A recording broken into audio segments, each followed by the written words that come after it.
Fala galera, agora a gente vai falar um pouco, né, sobre uma das principais fases, das fases talvez mais desafiadoras da startup, que é a fase early stage, ou seja, a fase inicial. Você vai ouvir muito durante o seu processo de empreendedorismo, né, sobre essa fase que é realmente o principal, é o início da startup, né, e a partir do momento que você começa a sair dessa fase, significa que você conseguiu passar pela fase mais crucial, né, da vida do empreendedor startup style, né? A fase early stage, que vem de estágio inicial, você tem que se imaginar, né, como um bebê prematuro. A sua ideia, a sua empresa ainda precisa aprender a caminhar, aprender a gatinhar, para depois aprender a encaminhar, aprender a dar os primeiros passos para poder ela começar a correr. Então, esse aprendizado, ele é o verdadeiro prêmio, ele é o verdadeiro objetivo que você está buscando, né? Então, a fase early stage é a fase em que o empreendedor, principalmente aquele que está saindo de um outro mercado, empreendendo pela primeira vez, talvez seja a fase que ele vai aprender mais, né? Porque durante essa fase que os desafios são desafios que podem derrubar a tua operação, que podem levar a tua ideia, o teu sonho, né, para um lugar onde ele nadou e morreu na praia. Então, acho que o primeiro conselho que eu posso dar, como alguém que já passou por essa fase empreendendo, é que você não pode desistir. É uma fase extremamente difícil, mas assim, se você conseguir fazer as coisas da forma correta, você vai chegar lá, né? Você só tem que persistir e, obviamente, acho que tem uma frase até do Einstein, né, que falava que as pessoas que querem objetivos diferentes, né, e trabalham com as mesmas coisas, né, tentando atingir objetivos diferentes, fazendo a mesma coisa, ela nunca vai conseguir fazer isso. Ela nunca vai conseguir atingir objetivos diferentes fazendo a mesma coisa. Então, na startup isso é muito vivo, né? Isso é muito coerente, porque você precisa estar o tempo todo pensando se o que você está fazendo vai levar, né, ao seu objetivo. Então, acho que a primeira coisa que a gente precisa entender é, calma, você está numa fase desafiadora, é uma fase normal da vida da startup, mas é uma fase que você precisa ter muito cuidado para não passar pelo Vale da Morte, que é outro conceito famoso, né? 90% das startups morrem e não passam desse Vale da Morte porque não encontraram financiadores, não encontraram mercado, né? A dor que eles resolvem não é uma dor real, né? E a gente já trouxe isso na aula anterior, quando a gente falou do que é verdadeiramente uma startup. Então, acho que o primeiro cuidado que você tem que ter eu tenho uma startup early stage. Eu estou atacando uma dor real, até você validar essa dor real, você ainda está na fase inicial. Então, o principal objetivo da tua startup nessa fase early stage, é realmente identificar se a sua dor, a dor que você está resolvendo, efetivamente é uma dor real da sociedade ou de um mercado específico. Quando eu falo de um mercado específico, a gente precisa até pensar em alguns conceitos, né? Eu não sei se todos vocês estão ambientados com algo chamado horizonte de inovação. Grande parte das empresas, quando estruturam o que a gente chama hoje de Corporate Venture Capital, né, que são os gestores de fundos de investimento, né, corporativos, né, ou seja, empresas, grandes empresas que investem em outras startups, elas pensam da seguinte forma, né, raciocinando aqui com 3 horizontes. No horizonte 1, ela quer o quê? Investir em empresas que aumentem, por exemplo, a produtividade daquela empresa, ou ela traga uma melhoria operacional. No horizonte 2, ela quer investir em empresas que estão desenvolvendo uma nova solução, né? Uma solução que às vezes o concorrente já está trabalhando muito bem, ou o concorrente já está na frente, por aí vai. E no horizonte 3, né, ela está investindo em empresas que estão tratando de um problema que ainda está em uma fase de incubação. Então, quando fala em dor real da sociedade, o que significa isso? Às vezes tem dores que não são de pessoas, mas são dores corporativas, e que às vezes você está inserido dentro de uma empresa você é um intraempreendedor, você é um empreendedor, ou tem um pendor para o empreendedorismo e quer criar uma startup para poder vencer aquela dor, ter grandes empresas como clientes, e você pode pensar nessas 3 fases aqui. Poxa, será que a ideia que eu tenho se encaixa muito mais em um horizonte de incubação, ou seja, algo que ainda está distante na visão das grandes empresas que eu quero ter como cliente? Ou será que a inovação que eu estou pensando aqui está numa fase já de, poxa, se a empresa não tiver isso, ela está perdendo para o concorrente. Então eu preciso criar essa tecnologia, ou eu preciso desenvolver essa tecnologia para que a minha empresa não, vamos dizer assim, não perca a competitividade. Ou será que é algo tão latente e que eu tenho tanta experiência, né, que eu posso criar aqui uma solução, uma startup que vá solucionar uma dor real de grandes empresas, de uma série de empresas, de um mercado de empresas, que vai trazer e vai melhorar muito a parte de produtividade.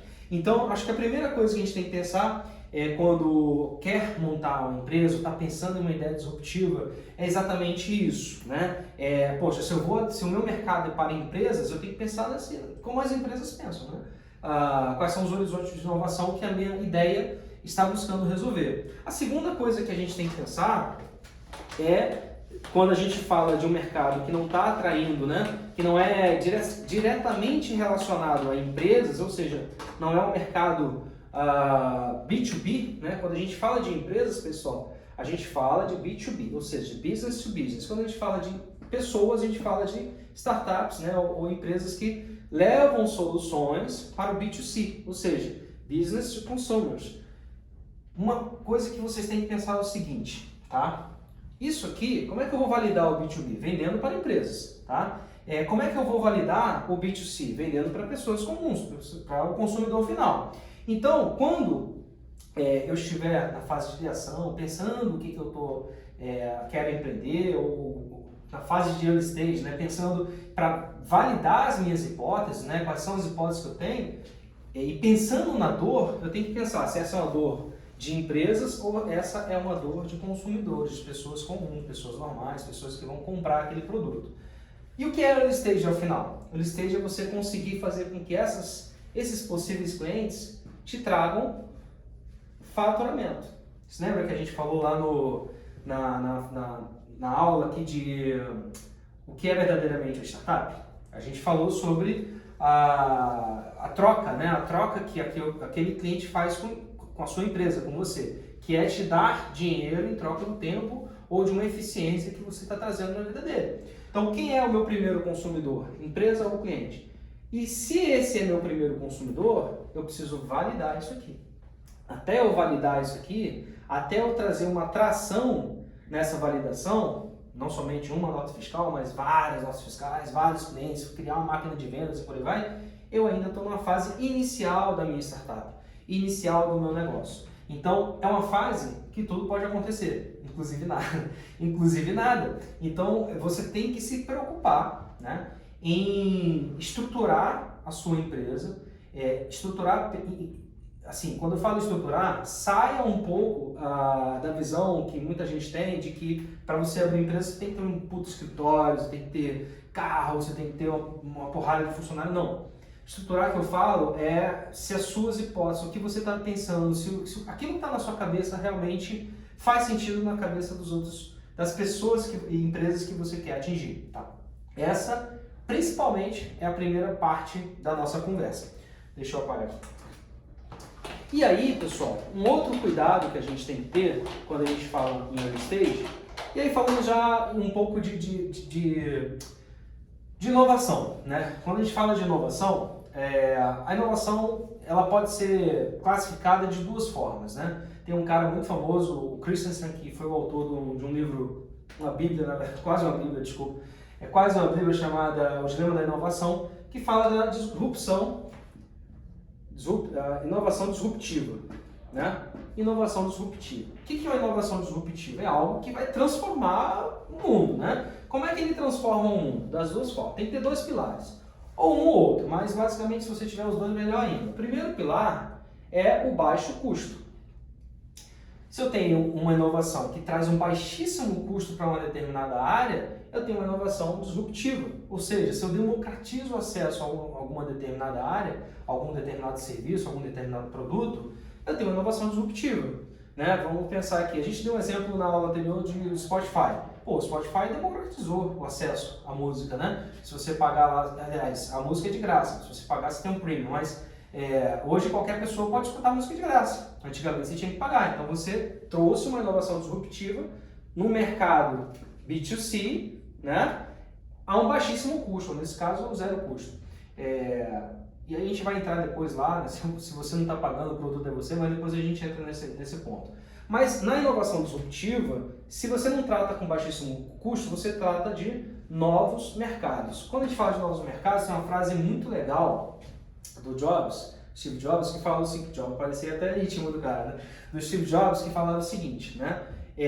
Não é papel do cliente saber o que ele quer, é papel da gente mostrar para ele o que ele quer. Então, quando a gente fala de novos mercados, é o seguinte, não haviam pessoas comprando isso, não haviam pessoas nem imaginando sequer que precisavam disso, mas você foi lá, inovou, fez uma inovação disruptiva que trouxe novos clientes para algo que não havia. Você criou um novo mercado.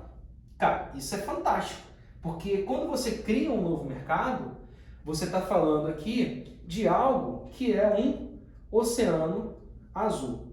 Essa estratégia do oceano azul, o oceano vermelho, a gente vai tratar em uma outra aula. Mas de forma geral, só para simplificar, quando a gente fala de oceano azul, a gente está falando de poucos tubarões nesse novo mercado que você está criando. Quando você inova, você cria margem de lucro, né? Porque só tem você, praticamente, ou tem poucos atores naquele mercado. Então, se tem poucos atores nesse mercado, você não está disputando preço, na maioria das vezes. Você está disputando novos clientes para que eles conheçam a sua solução e você consiga avançar no seu mercado, nesse caso, nesse oceano azul. Bom, e quando a inovação não é disruptiva então, Júnior?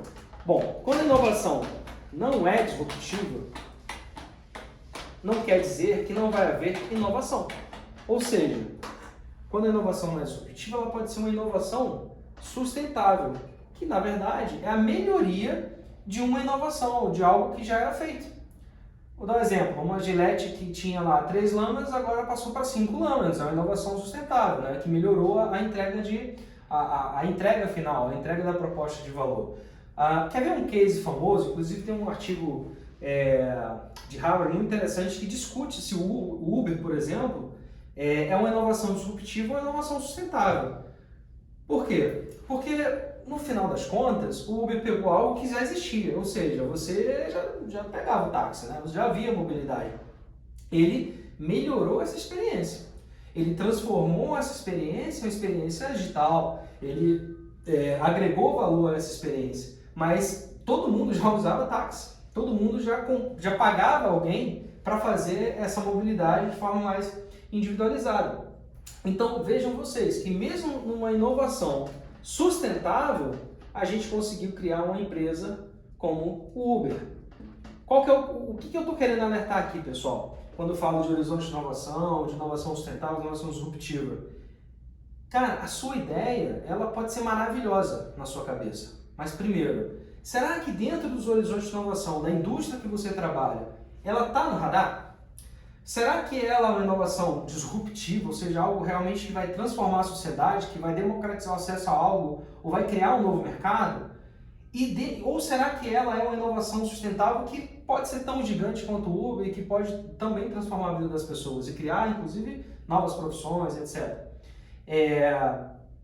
Pensa nisso para poder você falar o seguinte, olha, a minha inovação, a ideia que eu tenho na minha cabeça, ela é isso aqui, ela é inovação sustentável, ela é inovação, ou ela é uma melhoria de algo que já é feito lá fora, ou ela é algo que já é feito lá fora e o que eu quero trazer para o mercado brasileiro, e eu adapto ao mercado brasileiro. Tudo pode acontecer, né? Então, quando você trata de early stage, todas essas respostas, elas têm que ser buscadas, todas essas perguntas, desculpa, ela tem que ser buscada a resposta. Você tem que buscar a resposta para tudo isso. É uma fase, poxa, de check, né? De falar assim, cara, será que meu cliente compra? Check. Será que o meu cliente compra a tanto? Check. Será que o meu principal cliente é a pessoa física? Será que o meu principal cliente não são empresas desse mercado? eu tenho um amigo que ele criou uma empresa de soluções para casamento. E no final das contas, ele achava que o principal cliente dele eram fotógrafos profissionais. Depois ele descobriu que o principal cliente deles eram noivos. Era um aplicativo de transmissão ao vivo das fotos que estavam acontecendo dentro da festa. E ele descobriu que realmente o verdadeiro cliente dele eram noivos. Então, pessoal, quando for estruturar efetivamente a sua startup nessa fase de ideação, que é a fase inicial, né, na fase early stage, pensem em qual é o tipo de inovação que você está trazendo. E, como conselho, eu digo o seguinte, tá? A inovação disruptiva. Inovação disruptiva para criar novos mercados ou né, democratizar o acesso a algo é uma inovação que tem um nível de complexidade muito maior do que uma inovação sustentável. Por isso, muitas das vezes, o time, né, o tempo, ou o desgaste, ou o esforço de capital investido para poder fazer isso aqui acontecer pode ser muito maior do que uma inovação sustentável, ou algo que você está, né, aproveitando uma oportunidade de trazer uma ideia do exterior e tal. Tenham cuidado nessa fase, tenham cuidado, principalmente com caixa, porque dinheiro no Brasil, principalmente, não é commodity, não é algo que você encontra na esquina. Então, assim, você precisa efetivamente entender o tamanho do desafio que você está abraçando e se preocupar em validar todas as hipóteses que você quer validar. E aí, entra um ponto muito interessante. Para quem está empreendendo em startup style, seja você que está vindo de um mercado diferente, tá? Seja você que está empreendendo pela primeira vez, como eu empreendi alguns anos atrás, ou continuo empreendendo, né? Mas iniciei alguns anos atrás, vindo de uma indústria que não era indústria, né? Era serviço público, né? É totalmente diferente. Tem algo que você precisa entender, né? Nada vai te ensinar melhor do que a prática. A prática do dia a dia vai te trazer ferramentas, assim, vai te trazer experiência que você que está empreendendo pela primeira vez você não tem. Quanto mais intensa for essa prática, melhor, porque você vai ter mais experiência para poder lidar com assuntos mais complexos que cada dia vão se apresentar para você, tá? Esse é um primeiro ponto. Se você está vindo de um outro mercado, seja no mercado digital, quer fundar um site, viu no YouTube e tal, se você está vindo, por exemplo, de uma indústria ou já empreendeu em algo que não era uma empresa de base tecnológica, um modelo de negócio escalável, né, que resolva a dor real da sociedade, ou seja, uma startup, é diferente esse campo aqui, pessoal. Esse jogo aqui é um game um pouco... não é tão óbvio, não é tão igual às outras formas de empreender, não é igual ao serviço público, por exemplo, que é um antagônico aqui, né? Então, o principal conselho que eu posso te dar, e eu falo isso por experiência própria, é que, de novo, pratique o máximo que você puder. Vá para a rua, teste, valide, se lance ao desconhecido, né? Cara, desafie, vá para não sei sobre determinado assunto. Tem inúmeros cursos na internet, bons vídeos. Essa comunidade aqui, cara, é tudo que eu gostaria de ter tido alguns anos atrás. É tudo que você precisa efetivamente aprender para sair do 0 e ir para o 1, né? Ou daqui a pouco ir para o 2, vai estar aqui. Mas não se contente apenas com isso. Não se contente apenas em estudar. Esqueça na startup, nessa fase que você está, de um negócio chamado plano de negócio. Esqueça isso. Cara, isso aqui me doeu a cabeça, porque lá atrás eu achava que tinha que ter o melhor plano de negócio do mundo. E o melhor plano de negócio do mundo, no dia a dia, ele serve de rascunho para você escrever as hipóteses do que você quer resolver. Então isso aqui não serve de absolutamente nada. O que vai te ajudar é um negócio chamado modelo de negócios Canvas, né? Business Model Canvas. Isso aqui vai te ajudar muito, porque é algo mais, assim, mais aberto, né? Mas isso tudo você tem que estudar. Então, assim, tem inúmeras possibilidades, né? Eu não sei qual é o mercado que você quer atingir, mas o principal, aprenda a aprender, né? Aprenda a conquistar novos conhecimentos, a buscar conhecimento, aprenda a entender que nesse mercado de startup você precisa estudar, mas tenha absoluta certeza que nada melhor do que unir um bom estudo com a boa prática. A prática do dia a dia, a prática intensa, viver os desafios na ponta da linha, na sua rotina diária, agregado à ânsia, né, de você buscar conhecimento, vai te fazer um empreendedor melhor, dia a dia. E empreender é uma grande montanha-russa. Tem dia, no mesmo dia, que você acha que, você tomou uma notícia maravilhosa, assim, cara, recebi a notícia aqui que vai mudar a minha vida. Às vezes, 10 minutos depois, surge uma notícia que vai te desestabilizar. Então, estudo, prática e controle emocional. Talvez essa seja a melhor tríade, né? Estudar, prática e controle emocional. Paciência, né? Paciência, cuidado e perseverança. Então, assim, estudar. Busquem cursos que vão minimamente te dar uma visão holística sobre um determinado assunto. Por exemplo, minimamente você tem que entender alguma coisa de marketing. Aqui na comunidade você vai saber um pouco sobre isso. Minimamente você tem que entender um pouco de tecnologia. Minimamente não. Para aqueles que estão empreendendo e não tem um sócio que vem dessa área, você tem que aprofundar cada dia mais o seu conhecimento em finanças. Em early stage, a finanças é muito mais transacional, né? Então, você não vai exigir conhecimentos muito avançados. E todo o conhecimento em startup early stage a gente vai colocar aqui na comunidade. Mas você precisa entender um pouco sobre isso. Outro assunto que você precisa conhecer também, na parte do estudo, né, é vendas. Se você não é um cara que veio do comercial, você precisa minimamente conhecer um pouco mais sobre vendas, né? E tudo isso vai te ajudar a consolidar o mínimo, né, de cabedal de conhecimentos aí para poder sair do papel. O importante também é entender que, por exemplo, no meu background se falava muito em aprofundar, desenvolver aquelas habilidades que a gente tinha mais dificuldade. Aqui não, eu sugiro que você, que tem uma extrema facilidade, por exemplo, na área de vendas, na área comercial, é muito relacional, desenvolva ainda mais, porque esse conhecimento vai te ajudar na prática. Mas não esqueça das outras áreas. Tenha um pouco de conhecimento nas outras áreas, desenvolva aquilo que você tem maior qualidade, tá? Quando eu falo de prática, é vida diária. Você não empreende part-time, você pode até começar, porque você está numa fase de transição de carreira, você precisa estruturar algumas coisas, você tem um tempo que você colocou para si mesmo até para aprofundar um pouco mais a pesquisa, entender se é isso mesmo e tal. Mas o empreendedorismo ele vem da necessidade, ou seja, vem de você precisar que aquilo, é quase uma obsessão, precisar que aquilo funcione. E só vai funcionar se você estiver ali martelando e buscando que aquilo funcione, tá? E o controle emocional é aquilo que eu falei. A sua startup, eu vou falar isso um pouco mais profundo na área de finanças, mas você não vai ficar rico da noite para o dia. Quando a gente empreendeu lá atrás, no início da série, eu achava que eu ia ficar assim, multimilionário da noite para o dia. Isso não vai acontecer. A sua startup, para alcançar um nível forte de vendas, né, ela vai demorar um tempo. Né? E essa fase que a gente está falando, do 0 a 1, é isso aqui. É a gente começar a dar os primeiros passos, começar a ter as primeiras notas fiscais, ter isso aqui, quando eu coloco isso aqui, pessoal, lembra do mercado financeiro. É isso aqui, ó.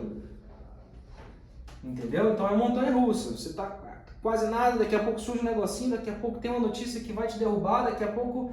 Então, tenha paciência, tenha perseverança, tenha controle emocional para poder conseguir vencer nesse mundo complexo, ambíguo, frágil que você está tratando, tá? Empreender é maravilhoso, mudou a minha vida e a chama profissional que me permite empreender, ensinar, que me permite ser feliz profissionalmente. Mas você precisa ter esses três pontos aqui muito bem consolidados na sua cabeça, tá bom? Vamos passar agora para um outro tema também importante, dentro ainda dessa parte de early stage, que é muito natural, tá? Quando a gente fala em empreendedorismo, a gente fala que ninguém faz nada sozinho. E mesmo que você se dedique muito a estudar todas aquelas áreas, ou seja, você adquira o que a gente chama de hard skills, né? Capacidades, habilidades e tal. Existem as outras, que são as soft skills, né? Que são habilidades socioemocionais, que possivelmente você não vai ter. Empreender exige time, exige uma capacidade de execução, exige não somente você conseguir pensar a ideia, mas executar a ideia. Então ela exige algo que a gente chama de complementariedade. E essa complementariedade, ela necessariamente vem com a união de pessoas que estão alinhadas com o mesmo propósito, o mesmo objetivo de fazer aquela hipótese, aquela ideia, aquela sua startup, aquele negócio acontecer. Então, eu diria, eu sou um cara, assim, eu tenho algumas opiniões que não são totalmente, não são absolutas, né? Algumas, mas se eu pudesse citar uma opinião absoluta, é que você não vai conseguir empreender com sucesso se você não tiver sócios. Isso é fundamental. O sócio, ele vai te ajudar nessa parte de estudo, porque tem coisa que você não sabe com profundidade que ele vai saber. Ele vai te ajudar, você lembra que a gente colocou lá, né? Estudo, prática e controle emocional. Então ele vai te ajudar no estudo, porque tem habilidades que você não tem desenvolvidas e a curva de aprendizado é muito grande. Ele vai te ajudar na prática, porque ele vai conseguir trazer a capacidade dele, a experiência dele, né, para poder performar em uma determinada área. E ele vai te ajudar no controle emocional, porque é muito difícil empreender, no Brasil principalmente, né? Mas esse controle emocional, às vezes você tá um pouco mais afastado, né? Pô, tá triste, o outro tá um pouco mais, cara, vamos pra cima, é assim mesmo e tal. Ou às vezes você tá, cara, isso aqui vai dar tudo certo, e ele, não, meu Deus do céu, o que vai acontecer? Então, os sócios, eles são a fórmula, no meu ponto de vista, você pode perguntar para qualquer uma pessoa que empreenda, que sócios é a fórmula do sucesso. Vou corrigir. Bons sócios são a fórmula do sucesso. Então, a gente está construindo uma aula específica sobre como buscar sócios. Mas, quando eu falo de bom sócio é a fórmula do sucesso, você precisa entender que você precisa de sócios. A forma como você vai encontrá-los e a forma como você vai validar esses sócios exige um tempo, exige uma busca, exige uma construção de network, uma construção de relacionamento. E esses bons sócios vão se provar na prática, com o tempo. Isso aqui vai te levar aonde você quiser ir, para onde você quiser ir, como você quiser ir. Então, um dos medos que eu tinha quando eu comecei a empreender, isso me travou muito, isso foi um bloqueio muito grande na minha vida, lá no início do empreendedorismo, foi, cara, eu não posso contar minha ideia para ninguém, porque a minha ideia é milionária. Pessoal, primeiro, não era a minha ideia. Segundo, nenhuma ideia é milionária. A ideia não serve de nada. A ideia, eu compro 10 milhões de ideia por R$1. Porque a ideia, por si só, não gera dinheiro. Já viu alguém que teve alguma ideia rico? Se ele teve a ideia e conseguiu executar, e conseguiu os primeiros clientes, e conseguiu escalar, e conseguiu dar um combustível naquilo ali com investimento ou com uma grande geração de receita, etc., ele conseguiu gerar receita, ele possivelmente ficou rico. Mas quem só está com uma ideia na cabeça e não executa, principalmente, né, não traz sócios, ele não vai conseguir chegar a lugar nenhum. Então, assim, não tenha medo de contar sua ideia para ninguém. Não tenha medo de contar sua ideia para investidores. Investidor nenhum vai copiar a sua ideia. Todo o mercado de startup já entende isso de forma muito clara, que assim, você pode ser o melhor empreendedor do mundo. Agora, se você não pega a sua ideia e coloca em prática, possivelmente seguindo alguma metodologia, você não vai chegar a lugar nenhum. Então, assim, esquece esse bloqueio de, cara, eu não posso contar, não posso fazer e tal. o que vai diferenciar você de alguém que teve a ideia e alguém que, por algum motivo, né, conseguiu ter sucesso financeiro. Sucesso não vem só de financeiro, mas ter sucesso com aquela ideia é a execução. E a execução passa por estudo, prática, né, controle emocional e sócios. Os sócios é que vai te levar, junto com tudo isso, ao sucesso. Então, pessoal, esse é um ponto fundamental para que vocês tenham na cabeça. Não tenha medo de contar a sua ideia para ninguém, busque sócios, depois a gente vai aprofundar esse tema. Eu sei que é um tema que todo mundo me pergunta, tá, como é que você faz para buscar sócios? Cara, quem que eu busco como sócio? Calma, vai ter uma aula específica para isso, mas nessa fase de early stage você precisa entender que ninguém faz nada sozinho, ninguém vence sozinho. E isso aqui é fundamental, tá bom? Quando a gente passa, então, para o próximo passo, lembrando a vocês que 90%, toda hora eu estou confundindo aqui, 90% das startups morrem. Nós estamos falando aqui de um mercado em que apenas uma empresa a cada 10 sobrevive por diversos fatores, tá? Ou seja, a sua startup, eu falo isso num livro que a gente está escrevendo, a sua startup é um bebê prematuro no mais tenebroso inverno do Alasca. Qualquer coisa é muita coisa. Então, tenha bastante cuidado, tenha o entendimento que você precisa cuidar desse bebê e fazer ele crescer com saúde, fazer ele crescer da forma correta, para poder você não virar estatística. E assim, quais são as principais então, razões para que uma startup morre, né? Uma em cada 10 somente sobrevive? Tem várias razões, tem uma consultoria uma consultoria que fala sobre startups, sobre mercado, sobre investimentos e tal, chama Crowdbase, depois a gente coloca o link, que fala o seguinte, eles falam várias outras, mais de 10, mas eu vou falar aqui as 3 principais razões pelas quais as startups morrem, tá? A primeira e maior delas é a falta de dinheiro. E isso aqui acontece por vários motivos. A startup, ela geralmente, né, o ciclo natural da startup é passar por uma queima de caixa muito grande, né? Ou seja, uma queima de caixa muito grande até atingir um ponto de equilíbrio, certo? E aí, a partir daí, com as primeiras vendas, ela vai alavancando as vendas com máquinas de vendas e com diversas outras soluções até atingir um ponto, né, de um certo platô aqui de estabilidade, maturidade daquela solução, tá? Por que a startup morre? Porque, primeiro, talvez ela não tenha conseguido, ela tenha até conseguido investidores para passar nessa queima de caixa aqui, mas ela não conseguiu se provar para passar para a segunda fase da queima de caixa. Ou ela não conseguiu se provar, ou ela não conseguiu achar investidores, ou olha o que isso está acontecendo hoje no Brasil, mas o mercado é cíclico, né, de investimento em startups.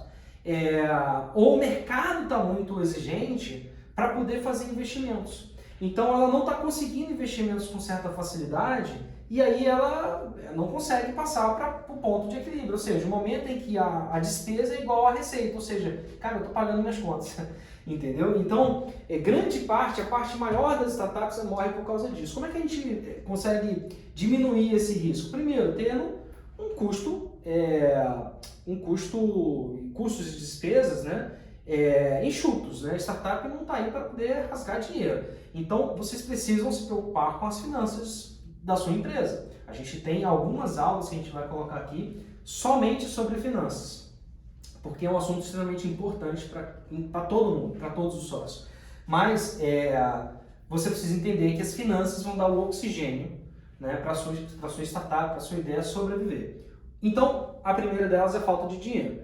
Então, o outro ponto que você precisa para poder conseguir sair da zona, né, do ponto de equilíbrio, pensando ainda nessa parte de dinheiro, é achar investidores. Então, você precisa se aproximar do ecossistema, conversar com fundos de investimento. E nessa fase, né? Nessa fase de early stage, você precisa achar o seu primeiro investidor anjo. A gente vai tratar disso numa outra aula com mais profundidade, porque isso aqui é um assunto não é somente técnico, tá? É um assunto também, é um assunto extremamente importante para qualquer startup early stage, a gente precisa aprofundar isso com muita calma. A série, como vocês sabem, teve uma grande honra de ter o primeiro investidor anjo nosso, foi o Dr. Augusto Cury, um dos psiquiatras mais lidos no mundo, fundador da Escola de Inteligência, um cara que vendeu uma das empresas deles por um bilhão de reais. Então, um cara que a gente tem um carinho muito grande e possibilitou a gente dar os nossos primeiros passos, mas a gente vai aprofundar essa parte de investimento anjo lá na frente, tá? Principal fator, então, falta de dinheiro. O que significa isso? Ache investidores e se preocupe com o seu caixa, tá? Cuidado, muito cuidado com o caixa. Vou botar aqui, cuidado dobrado.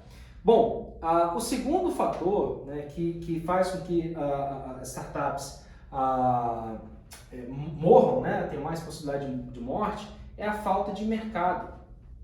E mercado, pessoal, são pagantes, pessoas ou empresas que queiram pagar pela solução que você criou. E isso passa por diversos fatores. Isso pode passar, por exemplo, pela falta de dinheiro para investir em uma máquina de vendas, para que tenha uma carteira de clientes que consiga te levar a um próximo nível de investimento. Ou pode passar, por exemplo, pelo fator da dor que você está querendo resolver não ser realmente uma dor da sociedade, não ser algo que tenha um mercado muito grande. Quando a gente for tratar de como estimar tamanho de mercado, isso vai ficar um pouco mais claro. Mas o fundamental disso aqui é entender o seguinte: se você não tem uma dor real da sociedade, se você não tem uma estratégia muito clara de vendas, você não vai ter clientes, vai faltar mercado e você vai morrer. Ponto. Se preocupe. Se a gente está te falando, olha, primeiro é falta de dinheiro, caixa, investidor. Segundo, falta de mercado. A sua dor tem que ser real. Se a sua dor tem que ser real, você tem que aliar a dor real a uma máquina de vendas, ou seja, você tem que achar clientes. Se preocupe com validar se essa dor real, e a validação vem com compra, e buscar clientes, tá?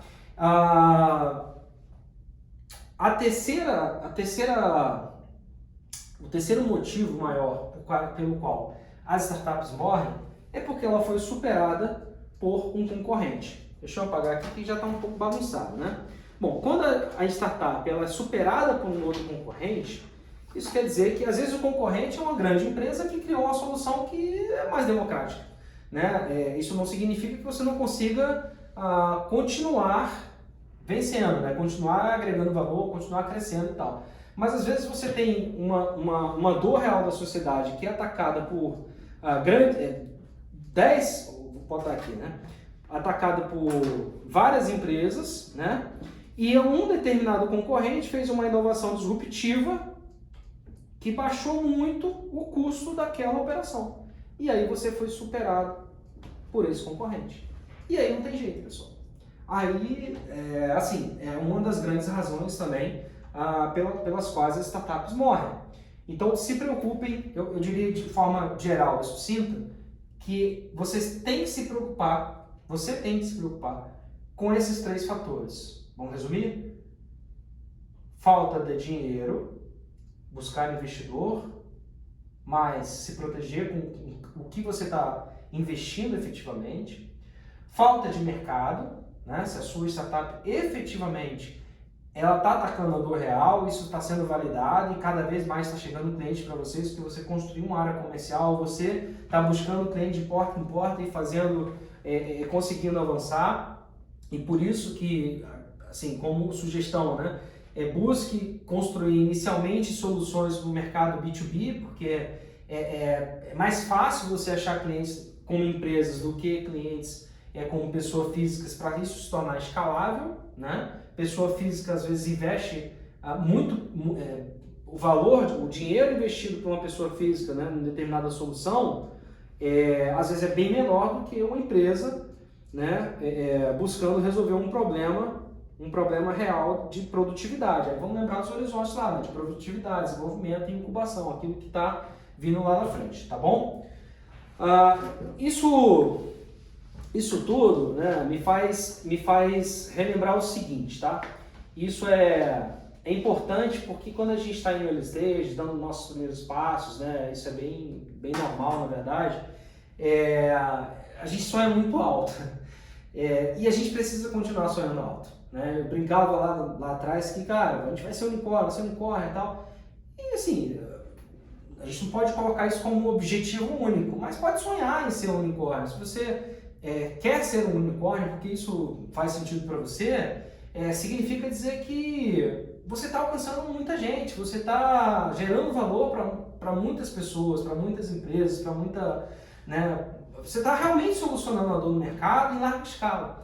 Então, cara, não tenha medo de sonhar alto, né? Não tenha medo de sonhar o máximo que você quiser. Sonhar alto, que eu falo assim, com a empresa, pensar que ela vai realmente chegar no nível estratosférico, que você vai conseguir, poxa, ajudar pessoas na Tailândia, ajudar pessoas nos Estados Unidos, ajudar pessoas onde for, né? Mas não deixe de sonhar alto, mas também não deixe de ser realista. O que eu falo com isso? A gente está falando aqui, pessoal, em uma fase early stage, beleza? Ou seja, uma fase inicial. Se é uma fase inicial, quanto mais realista você for, se preocupando com caixa, quanto mais realista você for em relação a quem são os seus primeiros clientes, validar, não, vamos testar, poxa, buscar diminuir o máximo de preço para poder validar aquela atividade, conquistar assim, entender como é que funciona aquilo com o usuário. Quanto mais realista você for no sentido de que você precisa proteger o oxigênio da tua empresa, que são as pessoas que trabalham, o caixa que você tem, quanto mais realista você for no sentido que você precisa testar todas as hipóteses que você está imaginando, e essas hipóteses esse teste de hipóteses gera queima de caixa, você vai conseguir chegar mais longe. Porque quando você é realista, você consegue proteger melhor cada fase, cada dia e cada ponto da sua startup. Então, olha, a gente vai ser um unicórnio, não tem problema. Eu estou sonhando alto, mas para chegar lá, poxa, eu preciso estar com a receita tanto até tal data. Eu tenho que ter meta, eu tenho que ter objetivo, eu tenho que ter meu time aqui. Poxa, se eu posso pagar com um especialista de alto nível, maravilha, mas se eu não posso, cara, eu vou ter que construir isso aqui do zero na minha mão aqui, com meus sócios, ou trazendo ajuda, ou pedindo mentoria e por aí vai. Ou investindo, como você está fazendo agora, em saber um pouco mais os desafios que você está enfrentando, tá bom? E quando eu falo em ser realista, tá, pessoal? Em validação, isso tudo tem a ver com por que o usuário está gastando dinheiro. E o usuário, eu estou falando empresa, estou generalizando, né? Empresa e a pessoa física, está gastando dinheiro para comprar o seu produto, solução. Quando eu falo em ser realista, eu estou falando o seguinte: não basta sonhar que ele vai fazer isso. Se ele não estiver fazendo isso na prática, cara, tem alguma coisa errada. Tem alguma coisa aqui no meu processo de vendas, no meu fluxo, que eu preciso consertar. Então, seja realista nesse sentido, tá? Busque entender a jornada do usuário, a jornada da empresa, o porquê que ela não está comprando, entenda, peça feedback, né? Entenda que você você ainda não está numa posição de ser a melhor empresa do mundo naquela área. Vai chegar essa hora. Inclusive a série já ganhou alguns prêmios internacionais aqui, a gente ficou muito feliz. Mas seja realista no seguinte sentido: estou aprendendo. Se eu estou aprendendo, todo o meu ecossistema, todo o ecossistema que eu estou tocando, usuário, cliente, empresa, são meus professores. E eu preciso aprender com isso, tá? E aí, quando eu falo aprender com isso, ser realista e tal, é o seguinte: tudo que está na sua cabeça é uma hipótese. Certo? Vamos supor o seguinte: o meu usuário, né, compra a minha solução a R$100. Eu vou colocar meu preço a R$100. Enquanto eles não comprarem, cara, é uma hipótese.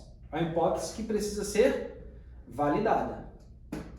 E aí, no mundo de startups, você vai ouvir isso aqui muito, tá? Tá, a empresa já está validada, a hipótese já está validada, o teu negócio já está validado. Se o seu negócio já estiver validado, show de bola. Ou seja, se você tem usuários pagantes, empresas pagantes, né, B2B, né, empresas pagantes, tem gente que já está realmente usufruindo daquele serviço, daquele produto, ou ele ainda é uma ideia, ou ele ainda é uma hipótese em tratamento, é uma hipótese em construção, tá?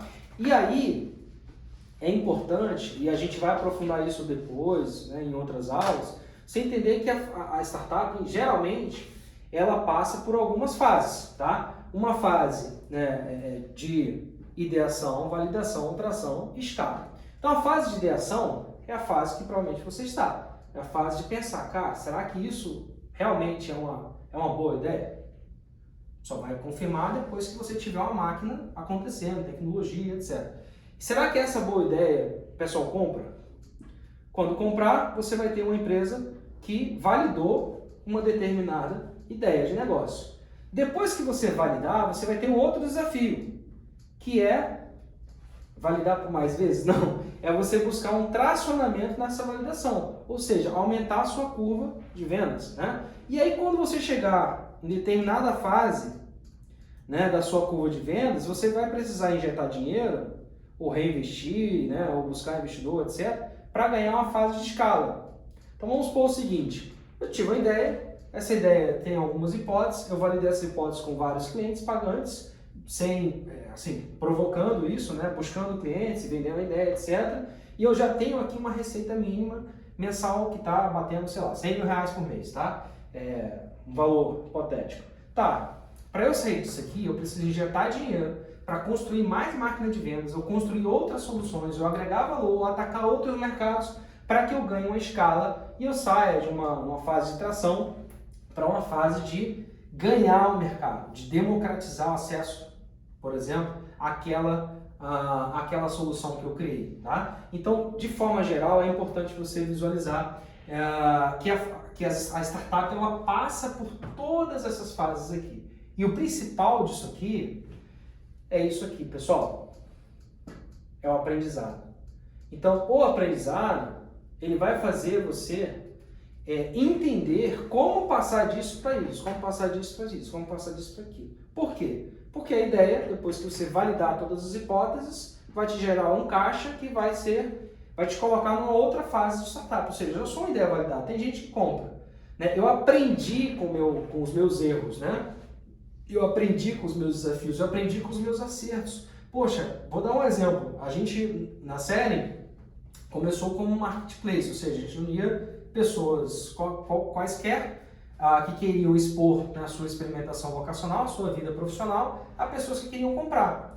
E isso era uma ideia, só que se provou com muito pouca escala, né? Exigiria um investimento de caixa muito alto. Então a gente focou aonde? Mercado B2B e escolas.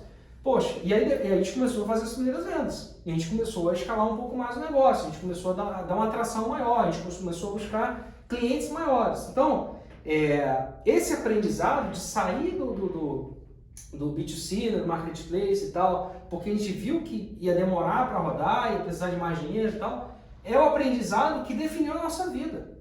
Porque se a gente tivesse mantido lá, não, vamos, poxa, testar de outra forma, mas dentro aí do modelo de negócio, a gente ia estar parado até hoje, às vezes, né? Possivelmente. Então, esse aprendizado é a maior riqueza que você tem na fase de early stage. Então, como é que eu faço, então, para ter esse aprendizado nessa fase de ideação, tá? Como é que eu faço para validar essas ideias e essas ideias, né, construírem o meu negócio junto comigo, né? As ideias serem validadas, né, e tal.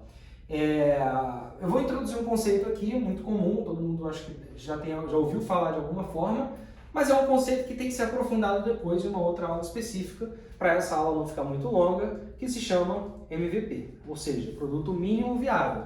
Então, você lembra que eu falei de validar a ideia?